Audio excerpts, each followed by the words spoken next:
ಇಲ್ಲಿ ಬಹಳ ಮುಖ್ಯವಾಗಿ ಚರ್ಚೆಗೆ ಕಾರಣವಾಗಿದ್ದು ಹಿಂದೂಗಳ ಬಗ್ಗೆ ಈ ರೀತಿಯ ಹೇಳಿಕೆಯನ್ನು ಕೊಡ್ತಾ ಇದ್ದಾರೆ ಅನ್ನುವಂಥ ಮಾತನ್ನು ನರೇಂದ್ರ ಮೋದಿ ಅವರು ಹೇಳಿದಾಗ, ನರೇಂದ್ರ ಮೋದಿ ಸಂಪೂರ್ಣ ಹಿಂದೂ ಸಮಾಜ ಅಲ್ಲ, BJP ಸಂಪೂರ್ಣ ಹಿಂದೂ ಸಮಾಜ ಅಲ್ಲ, ಅಥವಾ RSS ಸಂಪೂರ್ಣ ಹಿಂದೂ ಸಮಾಜ ಅಲ್ಲ. ಮೋದಿ ಅಂದರೆ ಸಂಪೂರ್ಣ ಹಿಂದೂ ಸಮಾಜ ಅಲ್ಲ. ನೀವು ಹಿಂದೂ, ಆದರೆ ನೀವು ಸಂಪೂರ್ಣ ಹಿಂದೂ ಸಮಾಜವಲ್ಲ. ಹಿಂದೂ ಸಮಾಜ ಏನು ಅಹಿಂಸೆಯನ್ನು ಹೇಳುತ್ತೆ, ನೀವು ಅದನ್ನು ಮಾಡ್ತಾ ಇಲ್ಲ. ನೀವು ಹಿಂಸೆ ಹಿಂಸೆ ಹಿಂಸೆ ಅಂತ ಹೇಳ್ತಾ ಇದ್ದೀರಿ. ಹಿಂದೂ ಅಂತ ಕರೆಸ್ಕೋತೀರಿ, ಆದರೆ ಯಾವುದನ್ನು ಮಾಡಬಾರ್ದು ಅದನ್ನು ಮಾಡ್ತಾ ಇದ್ದೀರಿ. ಹಿಂದೂ ಅಂತ ಕರೆಸಿಕೊಳ್ಳೋರು ನೀವು, ಅವರಿಂದ ಹಿಂಸೆ ಆಗ್ತಾ ಇದೆ. ಹಿಂದೂ ಅಂತ ಕರೆಸಿಕೊಳ್ಳೋರಿಂದ ದ್ವೇಷ ಹೆಚ್ಚಿದೆ, ಅಂದರೆ BJP ಮೇಲೆ ಟಾರ್ಗೆಟ್ ಮಾಡೋದು. ಹಿಂದೂ ಧರ್ಮ ಯಾವತ್ತೂ ಕೂಡ ಶಾಂತಿ ಅಹಿಂಸೆಯನ್ನು ಬಯಸುತ್ತೆ.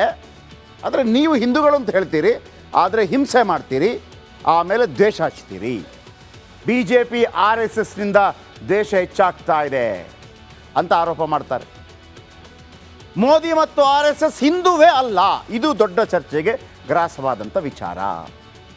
ಯಾಕೆ ಹಿಂದೂ ಅಲ್ಲ ಅಂತಂದರೆ, ಅವರ ಹೇಳಿಕೆ ಪ್ರಕಾರ ಹಿಂದೂ ಯಾವತ್ತೂ ಕೂಡ ಶಾಂತಿ ಮತ್ತು ಅಹಿಂಸೆಯನ್ನು ಬಯಸುತ್ತೆ, ಆದರೆ ನೀವು ಹಿಂಸೆ ಮತ್ತು ದ್ವೇಷವನ್ನು ಬಯಸ್ತಾ ಇದ್ದೀರಿ, ಹಾಗಾಗಿ ನೀವು ಹಿಂದೂ ಅಲ್ಲ. ಹಿಂದೂ ಅಂತ ಕರೆಸಿಕೊಳ್ಳೋ ನಿಮ್ಮಿಂದ ದ್ವೇಷ ಹೆಚ್ಚಾಗ್ತಾ ಇದೆ, ಹಿಂದೂ ಅಂತ ಕರೆಸಿಕೊಳ್ಳೋ ನಿಮ್ಮಿಂದ ಏನು ಹಿಂಸೆ ಹೆಚ್ಚಾಗ್ತಾ ಇದೆ. ಇದಾದ ನಂತರ ನೀಟ್ ಬಗ್ಗೆ ಮಾತಾಡಿದರು. ನೀಟ್ ಪರೀಕ್ಷೆ ಯಾವ ರೀತಿ ಗೊಂದಲವಾದ ಗೂಡಾಗಿತ್ತು ನಿಮ್ಗೆ ಗೊತ್ತಿದೆ. ನೀಟ್ ಅಂದರೆ ವೈದ್ಯಕೀಯ ಪ್ರವೇಶ ಪರೀಕ್ಷೆ. ನಿಮಗೆ MBBS ಸೀಟ್ ಸಿಗಬೇಕು ಅಂತಂದರೆ ನೀಟ್ ಬರೀಬೇಕಾಗತ್ತೆ. ಆದರೆ ನೀಟ್ ವ್ಯಾಪಾರೀಕರಣ ಮಾಡಲಾಗ್ತಾ ಇದೆ. ವಿದ್ಯಾರ್ಥಿಗಳಿಂದ ವರ್ಷಗಟ್ಟಲೆ ಪರೀಕ್ಷೆಗಾಗಿ ತಯಾರಿ ನಡೆಯುತ್ತೆ. ರಾತ್ರಿ ಹಗಲು ಎಲ್ಲವನ್ನ ಬಿಟ್ಟು, ಮದುವೆ ಮುಂಜಿ ಎಲ್ಲವನ್ನು ಬಿಟ್ಟು, ಪಾರ್ಟೀಸ್, ಸ್ಟೈಲು, ಬೈಕು, ಕಾರು ಎಲ್ಲ ಬಿಟ್ಟು ರಾತ್ರಿ ಹಗಲು ತಯಾರು ಮಾಡ್ತಾರೆ. ಆದರೆ ವ್ಯಾಪಾರೀಕರಣವಾಗ್ತಾ ಇದೆ. ಕುಟುಂಬಸ್ಥರು ಆರ್ಥಿಕವಾಗಿ ಬೆಂಬಲಕ್ಕೆ ನಿಂತಿರುತ್ತಾರೆ. ಸದ್ಯ ವಿದ್ಯಾರ್ಥಿಗಳು ನೀಟ್ ಪರೀಕ್ಷೆಯನ್ನೇ ನಂಬುತ್ತಾ ಇಲ್ಲ ಅಂತ ಪರಿಸ್ಥಿತಿ ನಿರ್ಮಾಣವಾಗಿದೆ. ಪರೀಕ್ಷೆ ಶ್ರೀಮಂತರ ಮಕ್ಕಳಿಗೆ ತಕ್ಕಂತೆ ಮಾಡಲಾಗ್ತಾ ಇದೆ ಅಂತ ನೀಟ್ ಪರೀಕ್ಷೆ ಬಗ್ಗೆ ಕೂಡ ವ್ಯಾಪಕವಾಗಿ ಟೀಕೆಯನ್ನು ಮಾಡಿದರು. ಇನ್ನು BJP ಸರ್ಕಾರದ ಅವಧಿಯ, NDA ಸರ್ಕಾರದ ಅವಧಿಯ ನರೇಂದ್ರ ಮೋದಿ ಅವರ ಕನಸಿನ ಕೂಸು ಅಗ್ನಿವೀರ್ ಬಗ್ಗೆ. ಅಗ್ನಿವೀರ್ ಯೋಜನೆ ಯೂಸ್ ಆ್ಯಂಡ್ ಥ್ರೋ ಆಗಿದೆ.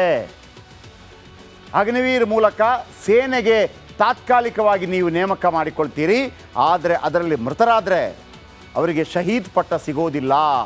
ಕೆಲ ಯುವಕರು ಕರ್ತವ್ಯದಲ್ಲಿದ್ದಾಗಲೇ ನಿಧನರಾಗಿದ್ದಾರೆ, ಆದರೆ ಅವರಿಗೆ ಶಹೀದ್ ಪಟ್ಟ, ಹುತಾತ್ಮ ಪಟ್ಟ ನೀವು ಕೊಡೋದಿಲ್ಲ, ಅವರಿಗೆ ಬೇಕಿರುವಂಥ ಪರಿಹಾರ ಕೊಡ್ತಾ ಇಲ್ಲ. ಕುಟುಂಬಗಳಿಗೆ ಕೇಂದ್ರ ಸರ್ಕಾರದ ನೆರವು ಸಿಗ್ತಾ ಇಲ್ಲ. ನೆರವು ನೀಡಲು ಕೇಂದ್ರ ಹಿಂದೆ ಮುಂದೆ ನೋಡ್ತಾ ಇದೆ ಅನ್ನುವಂಥ ಆರೋಪವನ್ನು ಮಾಡಿದರು. ಇದಾದ ನಂತರ ಅಯೋಧ್ಯೆ ವಿಚಾರ ಬಂತು. ಅಯೋಧ್ಯೆಯಲ್ಲಿ ಯಾಕೆ ಸೋಲಾಯಿತು? ನರೇಂದ್ರ ಮೋದಿ ಅವರು ಈ ಬಾರಿ ವಾರಣಾಸಿಯಲ್ಲಿ ಅಯೋಧ್ಯೆಯಿಂದ ಸ್ಪರ್ಧೆ ಮಾಡ್ತೇನೆ ಅಂತ ಬಯಸಿದ್ರು. 2 ಬಾರಿ ಸರ್ವೆ ಮಾಡಿದ್ರು. 2 ಬಾರಿಯ ಸರ್ವೆಯಲ್ಲೂ ಕೂಡ ನೀವು ನಿಲ್ಬೇಡಿ ಸರ್, ಸೋಲ್ತೀರಿ ಅನ್ನುವಂಥ ರಿಪೋರ್ಟ್ ಬಂತು. ಹಾಗಾಗಿ ವಾರಣಾಸಿಗೆ ಬಂದರು. ವಾರಣಾಸಿಯಲ್ಲಿ ಅಂದರೆ ಕಡಿಮೆ ಮತದಾಂತರದಿಂದ ಗೆದ್ದರು ಅಂತ.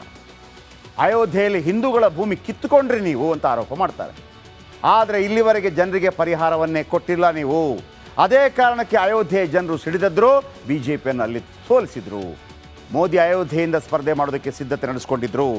ಅಯೋಧ್ಯೆಯಲ್ಲಿ ಸ್ಪರ್ಧಿಸಲು 2 ಸರ್ವೆ ಮಾಡಿದರು, ಆದರೆ ಮೋದಿ ಸೋಲ್ತಾರೆ ಅಂತ ಸರ್ವೆಗಳು ಹೇಳಿದ್ವು. ಅದೇ ಕಾರಣಕ್ಕೆ ಮೋದಿ ಅವರು ವಾರಣಾಸಿಯಿಂದ ಸ್ಪರ್ಧಿಸಿದರು ಅಂತ ಟೀಕೆ ಮಾಡಿದ್ದಾರೆ.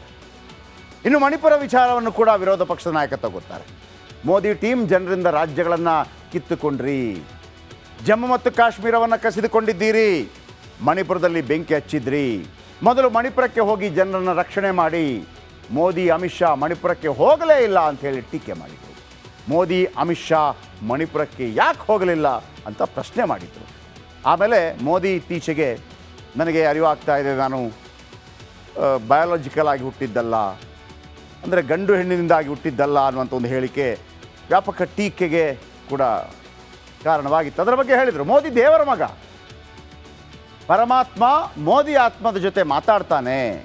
ನಾವೆಲ್ಲರೂ ಹುಟ್ಟುವ ಸಾಯುವ ಸಾಮಾನ್ಯ ಜೀವಿಗಳು, ಆದರೆ ನರೇಂದ್ರ ಮೋದಿ ಅವರು ಹಾಗಲ್ಲ, ಅವರು ದೇವರ ಮಗ, ಡೈರೆಕ್ಟಾಗಿ ಮಾತಾಡ್ತಾರೆ. 8 ಗಂಟೆಗೆ ಇವತ್ತು ನೋಟ್ಬಂದಿ ಮಾಡಿ ಅಂತ ದೇವರು ಹೇಳ್ಬಿಡ್ತಾರೆ, ಇವರು ಪಟಕ್ಕಿಂದ ಬಂದು ನೋಟ್ಬಂದಿ ಮಾಡ್ತಾರೆ. GST ಮಾಡಿ ಅಂತಾರೆ, ಇವರು ಫಟಕ್ಕಿಂದ ಬಂದು GST ಮಾಡ್ತಾರೆ. ಈ ರೀತಿ ಟೀಕೆಗಳ ಮೇಲೆ ಟೀಕೆ, ಟೀಕೆಗಳ ಮೇಲೆ ಟೀಕೆ ಇವತ್ತು ಕೇಳಿಬಂತು. ಸಾಕಷ್ಟು ದೊಡ್ಡ ಚರ್ಚೆ ಆಗ್ತಾ ಇದೆ ಇದರ ಬಗ್ಗೆ. ನಾಳೆ 2 ಅಥವಾ 4 ಗಂಟೆಗೆ ನರೇಂದ್ರ ಮೋದಿ ಅವರು ಇದಕ್ಕೆ ಉತ್ತರ ಕೊಡ್ತಾರೆ. ಕಾದು ನೋಡೋಣ ಏನೆಲ್ಲ ಉತ್ತರಗಳು ಬರುತ್ತೆ.